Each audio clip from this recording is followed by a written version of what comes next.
Welcome to my channel. இது போன்ற சுவாரஸ்யமான வீடியோக்களை தெரிந்து கொள்ள மறக்காம நம்மளுடைய சேனலை சப்ஸ்கிரைப் பண்ணி வச்சுக்கோங்க. நான் 31 வயதுடைய இளைஞர் ஒருவரின் வயலுக்கு வேலைக்கு சென்று வந்தேன். நான் ஒரு விதவை. அந்த இளைஞர் பார்ப்பதற்கு மிகவும் அழகானவராக இருந்தார். ஒரு நாள் அவர் என்னை தன் புல்லட் வண்டியில் ஏற்றி தன் வீட்டிற்கு அழைத்துச் சென்றார். அங்கே அவர் தனது முழு வீட்டையும் எனக்கு காட்டினார். கடைசியில் மொட்டை மாடிக்கு அழைத்துச் சென்றார். அவருடைய வீடு மிகப்பெரியதாக இருந்தது. மேலும் மாடியில் நிறைய செடிகள் இருந்தன. அவர் ஒரு ரோஜா பூவை பறித்து எனக்கு அருகில் வந்தார். எனக்கு என்ன செய்வது என்றே புரியவில்லை. அந்த நேரத்தில் அங்கே வேறு யாரும் இல்லை. நானும் அவரும் மட்டுமே இருந்தோம். நான் பயந்து போனேன். அவர் என் அருகில் வந்து என்னுடைய ஆடைகளை கலட்டினார். என் பெயர் அனிதா. எனக்கு 27 வயசாது. 2 வருடங்களுக்கு முன்பு என் கணவர் இறந்து விட்டார். அதனால நான் விதவையானேன். அந்த விபத்துக்கு பிறகு என் வாழ்க்கை முழுவதுமாக மாறிவிட்டது. நான் முற்றிலும் தனிமையாகிவிட்டேன். துக்கத்திலும் நினைவுகளின் ஆழமான இருளிலும் தொலைந்து போனேன். என் பெற்றோர்கள் என்னை அவர்கள் வீட்டிற்கு அழைத்துச் சென்றார்கள். ஆனால் அங்கும் என் மனம் இருக்கவில்லை. ஏனென்றால் ஒவ்வொரு மூளையும் ஒவ்வொரு கணமும் என் கணவரை எனக்கு நினைவூட்டியது. மேலும் என் இதயத்தின் காயங்கள் மீண்டும் புதியதாகிவிடும். கடைசியில் சில மாதங்களுக்கு முன்பு நான் என் மாமாவுடன் வசிக்கச் சென்று விட்டேன்.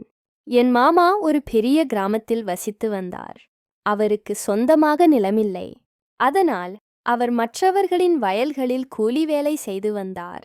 நான் அருகே சென்றபோது மாமாவும் மாமியும் தினமும் வேலைக்குச் சென்று விடுவார்கள். நான் மட்டும் வீட்டில் தனியாக இருந்தேன். நான் சும்மாவே உட்கார்ந்திருந்தால் வாழ்க்கை இன்னும் கடினமாகிவிடும் என்று மெல்ல மெல்ல உணர்ந்தேன். அதனால் ஒரு நாள் நான் மாமாவிடம் சொன்னேன், மாமா, எனக்கும் ஏதாவது ஒரு வயலில் வேலை வாங்கிக் கொடுங்கள். நானும் உங்களைப் போலவே வேலை செய்கிறேன் என்றேன். ஆரம்பத்தில் மாமா சம்மதிக்கவில்லை. நீ இவ்வளவு படித்த பெண், உன்னால் இந்த கடினமான வேலையை எப்படி செய்ய முடியும் என்றார். கடைசியில் மாமா சம்மதித்து என்னை இன்னொருவரின் வயலுக்கு வேலைக்கு அழைத்துச் சென்றார். அடுத்த நாள் காலையில் நாங்கள் வயலுக்கு சென்றோம். வயலின் உரிமையாளர் ஒரு இளைஞர். அவருக்கு சுமார் 2 வயசு இருக்கும். நான் அவரை முதலில் பார்த்தபோது சில வினாடிகள் அப்படியே நின்றுவிட்டேன். ஏனென்றால் அவர் வெள்ளை நிற வேஷ்டி சட்டை அணிந்திருந்தார். மேலும் அவரது முகத்தில் ஒருவித எளிமையும் தன்னம்பிக்கையும் வெளிப்பட்டது. மாமா என் அறிமுகத்தை செய்து வைத்து, இவள் என் அக்கா மகள். இவளுடைய கணவர் 2 வருடங்களுக்கு முன்பு இறந்துவிட்டார். இவள் இப்பொழுது எங்களுடன் இருக்கிறாள். இவளுக்கு வேலை தேவைப்படுகிறது. அதனால்தான் நேற்று உங்களிடம் பேசினேன் என்றார். உரிமையாளர் சில நிமிடங்கள் என்னை பார்த்தார். பிரின்ஸ், உன் பெயர் என்ன என்று கேட்டார். நானும் மெதுவாக என் பெயர் அனிதா என்று சொன்னேன். அவர் சிரித்துக்கொண்டே, சரி, அங்கே வேலை செய்யும் பெண்களுடன் நீயும் வேலை செய்யத் தொடங்கலாம். அவர்களுக்கு எவ்வளவு கூலி கிடைக்கிறதோ அதே அளவு கூலி உனக்கும் கிடைக்கும் என்றார். அவரது வார்த்தைகளை கேட்டவுடன் என் மனதில் ஒருவித மகிழ்ச்சி ஏற்பட்டது. நான் மாமாவை பார்த்தேன். பிறகு அந்த இளைஞரையும் பார்த்தேன். அறியாமலேயே அவரது முகம் என் மனதில் பதிந்துவிட்டது. மெதுவாக நான் மற்ற பெண்களுடன் வேலையைத் தொடங்கினேன். அங்கேன்னு நாங்கள் இருந்தார்கள். நான் அவர்களுடன் சேர்ந்து கொண்டேன். ஆரம்பத்தில் எனக்கு வேலை தெரியவில்லை. உரிமையாளர் பகலில் அவ்வப்போது வயலுக்கு வந்து அனைவரின் அனைத்தையும் விசாரித்து வேலையை கண்காணிப்பார். அவர் என் கண்களை சந்திக்கும் போதெல்லாம் அவருடைய பார்வையில் ஒருவிதமான மென்மை இருக்கும். அது என் இதயத்தை ஆழமாகத் தொடும். மெதுவாக எனக்கு அவருடைய பெயர் தெரிய வந்தது. அவருடைய பெயர் பாலா. கிராமத்து பெண்களிடமிருந்து அவரது தந்தை சில ஆண்டுகளுக்கு முன்பு இறந்துவிட்டார் என்றும் இப்போது முழு வீட்டையும் வயலையும் அவர்தான் பார்த்து கொள்கிறார் என்றும் எனக்கு தெரிய வந்தது. அவர் மிகவும் புத்திசாலியும் நல்ல மனிதரும் என்றும் அனைவரும் மதிக்கும் குணம் கொண்டவர் என்றும் எல்லோரும் சொன்னார்கள். நாட்கள் கடந்து சென்றன. நான் அங்கே வேலை செய்யத் தொடங்கி 10 நாட்களுக்கு மேலாக ஆகிவிட்டன. இத்தனை நாட்களில் என் மனம் கொஞ்சம் லேசாகியிருந்தது. என் துக்கத்தின் சுமை சற்று குறைவாக உணர்ந்தேன். ஒரு நாள் நான் வயலில் வேலை செய்து கொண்டிருந்த போது பாலா என் அருகில் வந்து மெதுவாக, அனிதா, எனக்கு அவசரமான வேலை ஒன்று இருக்கிறது, நீ என் கூட வீட்டுக்கு வருவாயா என்று கேட்டார். அவர் முதன்முறையாக என்னிடம் இப்படி பேசியதால் என் இதயம் வேகமாக துடித்தது. அவரிடம் ஒரு புல்லட் பைக் இருந்தது. நான் சிறிது தயங்கினேன். ஆனால் பிறகு சமிஷ்டு அந்த உட்கார்ந்து கொண்டேன். வயலிலிருந்து அவரது வீடு கிட்டத்தட்ட 2 கிலோமீட்டர் தொலைவில் இருந்தது. நான் முதல் முறையாக ஒரு அறிமுகமில்லாத ஆணின் பைக்கில் பயணம் செய்தேன். அதுவும் இப்படி கிராமத்தின் திறந்த சாலையில் பைக் முன்னேறும்போது காற்று என் முகத்தில் பட்டது. எனக்கு ஒரு விசித்திரமான பயமும் இருந்தது. ஆனால் எங்கோ உள்ளுக்குள் ஒரு சிறிய மகிழ்ச்சியும் இருந்தது. பாதை மேடு பள்ளமாக இருந்தது. பல இடங்களில் குழிகள் இருந்தன. பைக் எப்போதாவது குதிக்கும்போது நான் அவரது கையை பிடித்துக் கொள்வேன். பாலாவும் அவ்வப்போது பைக்கில் கண்ணாடியில் என் பக்கம் பார்ப்பார். அவரது கண்களில் ஒரு விசித்திரமான மென்மையும் சொந்தக்கார பாவனையும் தெரிந்தது. நான் எதுவும் பேசல. அமைதியாக அந்த தருணத்தை மட்டும் நினைத்து கொண்டிருந்தேன். சிறிது நேரத்துக்குப் பிறகு நாங்கள் அவரது வீட்டை அடைந்தோம். அவர் என்னை ஏன் அழைத்தார் என்று எனக்கு தெரியவில்லை. ஆனால் நான் அவர் வீட்டை கண்டபோது மிகவும் ஆச்சரியமடைந்தேன். இவ்வளவு பெரிய, அழகான மற்றும் நன்கு அலங்கரிக்கப்பட்ட வீட்டை நான் என் வாழ்வில் பார்த்ததே இல்லை. நான் வீட்டிற்குள் நுழைந்தபோது ஒருவித வித்தியாசமான அமைதியை உணர்ந்தேன். நான் கை கால் கழுவி உட்கார்ந்திருந்தேன். அப்பொழுது பாலாவின் அம்மா வந்து மிகுந்த பாசத்துடன், மகளே, நீ கண்டிப்பாக களைப்பாகியிருப்பாய், இதோ தண்ணீர் குடி என்றார். அவரது புன்னகையில் அவ்வளவு பாசம் இருந்தது. என் மனம் உருகியது. சிறிது நேரம் கழித்து அவர், மகளே, எனக்கு சில பலகாரங்களும் இனிப்புகளும் செய்ய வேண்டும். காரசேவு, லட்டு, இவை அனைத்தையும் நான் என் மகளுக்கு அனுப்ப வேண்டும். நீ எனக்கு உதவுவாயா என்று கேட்டார். அவர் பேசிய விதத்தில் பாசம் என் இதயத்தை தொட்டது. என் வாழ்க்கை மீண்டும் ஒரு புதிய திருப்பத்தை உருவாக்க அதை நோக்கி நகரத் தொடங்கியுள்ளதோ என்று எனக்கு தோன்றியது. எனக்கு எப்போதும் இது போன்ற பலகாரங்கள் செய்வதில் நல்ல அனுபவம் இருந்ததால் நானும் உடனே ஆம் என்று சொன்னேன். வயலில் வேலை செய்யும் ஒரு பெண்ணுக்கு நன்றாக சமைக்க தெரியும் என்று பாலா ஏற்கனவே தன் அம்மாவிடம் சொல்லியிருந்தார். ஒருவேளை அதனால்தான் அவரது அம்மா என்னை வீட்டிற்கு அழைத்திருக்கலாம். அன்றைக்கு நானும் அவரது அம்மாவும் சேர்ந்து காரசேவும் லட்டும் செய்ய ஆரம்பித்தோம். நாள் முழுவதும் வேலையில் ஈடுபட்டிருந்தேன். அந்த நேரத்தில் பாலா சில சமயம் நாங்கள் பேசுவதை கேட்பார், சில சமயம் டிவி பார்ப்பார். ஆனால் அவரது பார்வை மீண்டும் மீண்டும் என் பக்கம் திரும்பும். எப்போதெல்லாம் எங்கள் கண்கள் சந்திக்குமோ அப்போதெல்லாம் என் இதயத்தில் ஒரு விசித்திரமான துடிப்பு ஏற்படும். சொல்லப்படாத ஏதோ ஒன்று எங்களுக்குள் இணைவது போலிருந்தது. மாலையில் அவரது அம்மா எனக்கு மிகவும் நன்றி தெரிவித்தார். என்னை புகழ்ந்து, மகளே, இன்று நீ எனக்கு உதவியாக இருந்தாய் என்று சொல்லி காராசேவையும் லட்டையும் ஒரு டப்பாவில் நிரப்பிக் கொடுத்தார். அப்பிறகு பாலாவிடம், இவளை வீட்டில் கொண்டு போய்விடு என்று சொன்னார். பாலா மீண்டும் என்னை தன் புல்லட் வண்டியில் ஏற்றி தன் மாமா வீட்டிற்கு கொண்டு போய்விட்டார். அவர் மாமாவிடா, உங்க அக்காள் மகள் மிகவும் நன்றாக வேலை செய்கிறார், இன்னைக்கு அம்மாவுக்கு பெரிய உதவியாக இருந்தது என்று சொன்னார். இதை கேட்டு மாமாவும் மகிழ்ச்சி அடைந்தார். நான் பைக்கிலிருந்து இறங்கும்போது பாலாவை பார்த்து லேசாகச் சிரித்தேன். அவரும் என்னை பார்த்து ஒரு கள்ள சிரிப்பு சிரித்தார். அதில் சொல்லப்படாத ஏதோ ஒன்று மறைந்திருந்தது. அந்த இரவு நான் தூங்கச் சென்றபோது அதே தருணங்கள் என் மனதில் மீண்டும் மீண்டும் வந்து கொண்டிருந்தன. அவர் என் புல்லட்டில் சென்றது. பிறகு கண்ணாடியில் என்னை பார்த்து லேசாகச் சிரித்தார்.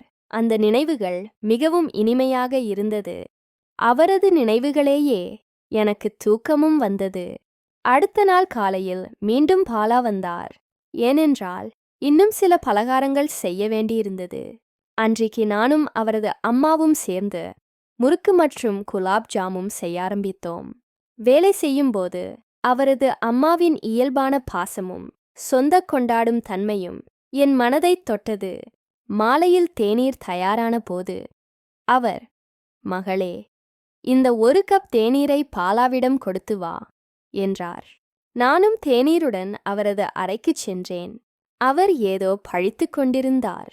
நான் தேநீர் கோப்பையை அவர் முன்வைத்த போது அவர் நிமிர்ந்து பார்த்தார். அவரது பார்வைகள் மிகவும் அமைதியாகவும் பாசத்துடனும் இருந்தன. என் இதயம் நின்று போனது. அந்த கணம் எங்களுடைய கண்களின் சந்திப்பு ஒரு புதிய உறவின் ஆரம்பமாக உணர்ந்தேன். நான் தேநீர் கோப்பையை அவரிடம் கொடுக்க கையை முன்னோக்கி நீட்டியபோது எங்கள் கைகள் லேசாகத் தொட்டன. அந்த கணம் அப்படியே நின்றது போல் இருந்தது. பாலா சிரித்தார். என் கன்னங்களில் வெட்கத்தின் லேசான சிவப்பு பட்டது. அவர் மெல்லிய குரலில், இங்கேயே கொஞ்சம் உட்கார் என்றார். நான் உட்காரவில்லை. அப்போது அவரது அம்மாவின் குரல் வந்தது. அட பாலா, 2 நாட்கள் ஆகிவிட்டது.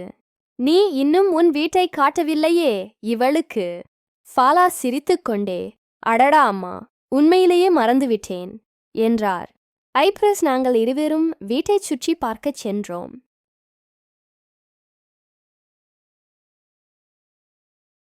ஒவ்வொரு அறையும் சற்று பார்க்க பிரம்மாண்டமாக இருந்தது. கடைசியில் நாங்கள் மாடிக்குச் சென்றோம். அங்கே தொட்டிகளில் பலவிதமான செடிகள் இருந்தன.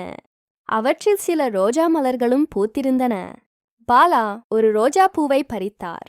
என் கண்களை பார்த்தவாறு என் அருகில் வந்து அந்த பூவை என் கையில் கொடுக்க முயன்றார்.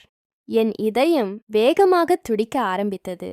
அதை வாங்கலாமா வேண்டாமா என்று எனக்கு தெரியவில்லை. ஆனால் நான் அறியாமலேயே என் கையை பிடித்து அந்த பூவை வாங்கிக் கொண்டேன். உடைந்த 2 ஆத்மாக்களின் காயங்களுக்கு யாரோ மருந்து போட்டது போலிருந்தது. அந்த நேரத்தில் எனக்கு ஒருவித வித்தியாசமான பாதுகாப்பு, பாசம் மற்றும் சொந்தம் என்ற உணர்வு ஏற்பட்டது. அந்த நேரத்தில் பாலா மெதுவாக என் அருகில் வந்து, அனிதா, எனக்கு உன்னை பிடிக்கும். உன் அழகு மட்டுமல்ல, உன் மனம், உன் எளிமை, உன் குணம். என் அம்மாவை நீ எப்படி பார்த்துக் கொள்கிறாயோ அதேபோல் என் வாழ்க்கையையும் நீ பார்த்து கொள்ள முடியும் என்று நான் நம்புகிறேன். என்னை காதலிப்பது மட்டுமல்லாமல் என் அம்மாவையும் ஒரு தாயைப் போல ஏற்றுக்கொள்ளும் ஒரு பெண்ணைதான் நான் தேடிக்கொண்டிருக்கிறேன் என்றார். அவரது கண்களில் உண்மையான அன்பு தெளிவாக தெரிந்தது. ஆனால் என் மனதில் ஒரு வேறுபட்ட போராட்டம் தொடங்கியது. நான் நடுங்கியவாறே, பாலா, நான் விதவை என்று உனக்கு தெரியுமா? என் கணவர் இறந்து இப்போது 2 வருடங்கள் மட்டுமே ஆகிறது. உன் அம்மா, உன் குடும்பம் என்ன சொல்லும் என்றேன். பாலா என் கண்களை பார்த்து உறுதியான குரலில், நான் அம்மாவுடன் பேசுகிறேன், நீ கவலைப்படாதே என்றார். நாங்கள் பேசிக்கொண்டிருக்கும் போதே கீழே இருந்த அம்மாவின் குரல் வந்தது. அடே பாலா, மேலே என்ன செய்து கொண்டிருக்கிறீர்கள்? இவ்வளவு நேரமாகிறது. கீழே வாருங்கள்.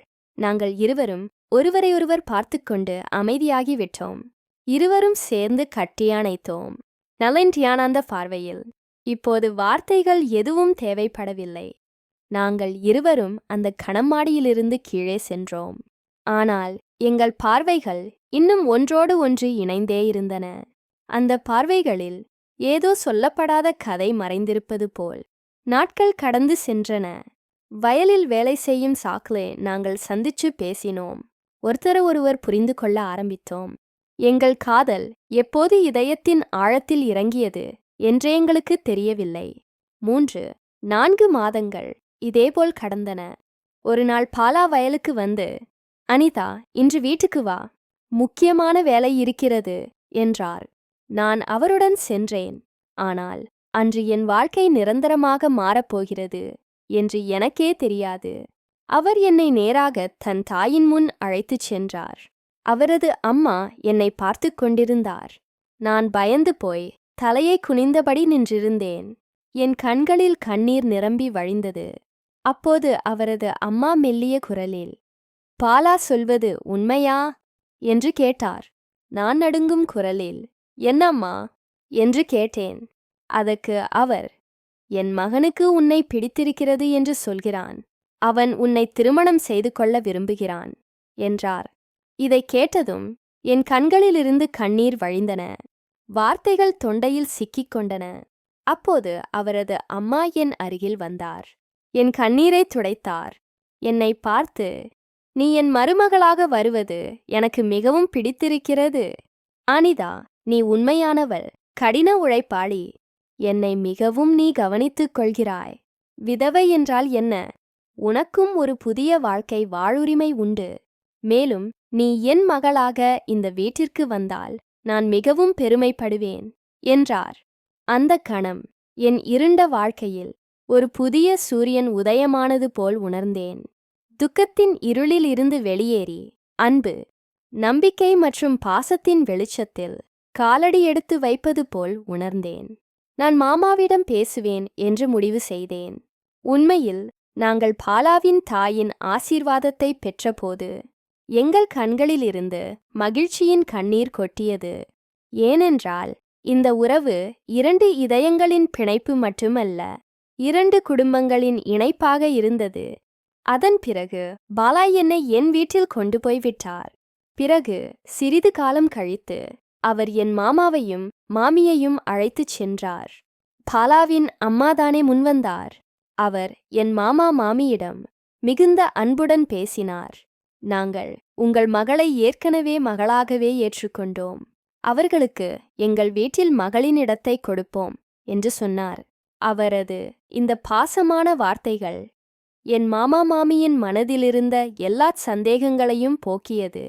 இவ்வளவு பெரிய வசதியான குடும்பம் என் திருமணத்திற்காக முன்மொழிவு கொண்டு வரப்பட்டதை அவர்கள் ஆரம்பத்தில் நம்பவே முடியவில்லை.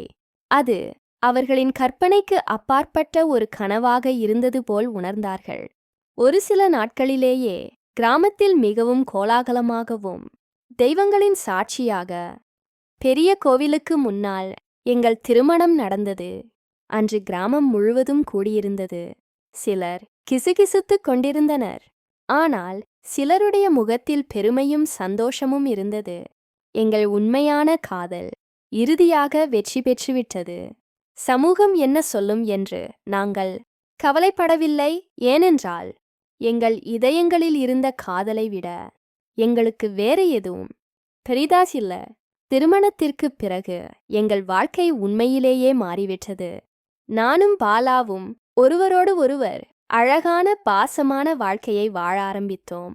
இப்போது என் வயிற்றில் பாலா மற்றும் என் காதலின் அடையாளமாக ஒரு சின்னஞ்சிறு உயிர் வளர்ந்து வருகிறது.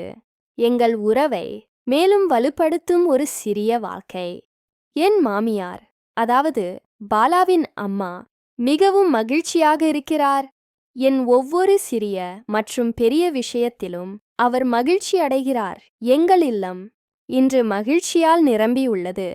ஒவ்வொரு நாளும் புதிய நம்பிக்கையை கொண்டு வருகிறது. நண்பர்களே, இந்த சமுதாயம் என்ன வேண்டுமானாலும் சொல்லலாம். ஆனால் நம் வாழ்க்கை நம் கையில்தான். எங்களை பிடித்த வாழ்க்கையை நாங்கள் சந்தோஷமாக வாழ்ந்து கொண்டிருக்கின்றோம். இதை பற்றி உங்களுடைய கருத்துக்களை கீழே இருக்கிற கமெண்ட் செக்ஷன்ல கண்டிப்பா சொல்லுங்க. இந்த வீடியோ பிடிச்சிருச்சு அப்படின்னா மறக்காம நம்மளுடைய சேனலை சப்ஸ்கிரைப் பண்ணி வச்சுக்கோங்க. தேங்க்ஸ் ஃபார் வாட்சிங்.